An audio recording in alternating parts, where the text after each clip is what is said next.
Pria itu secara tak sengaja menemukan bahwa borgol elektronik di pergelangan tangan para narapidana sama persis dengan yang dikenakan oleh orang yang membunuh istrinya. Saat itu juga ia sadar ada sesuatu yang tidak beres. Namun, demi bisa keluar dari penjara, ia harus tetap tenang untuk sementara waktu. Meski sekilas pria itu tampak seperti lelaki berotot yang tangguh, tak satu pun penjaga penjara merasa takut padanya.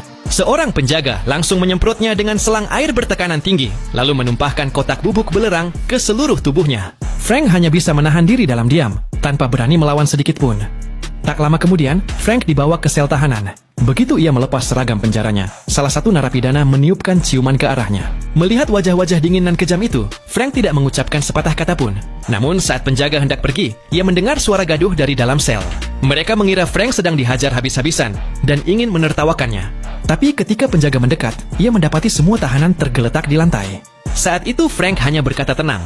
Mereka terpeleset dan jatuh. Penjaga benar-benar terkejut. Keesokan harinya, kepala penjara datang menemui Frank. Ia memerintahkan Frank untuk ikut serta dalam sebuah permainan bernama Death Race.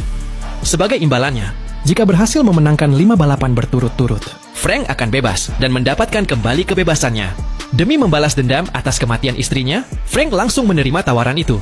Setelah itu, kepala penjara membawa Frank ke bengkel dan menyerahkannya kepada seorang pelatih. Dari situlah perjalanan tanpa jalan kembali dimulai.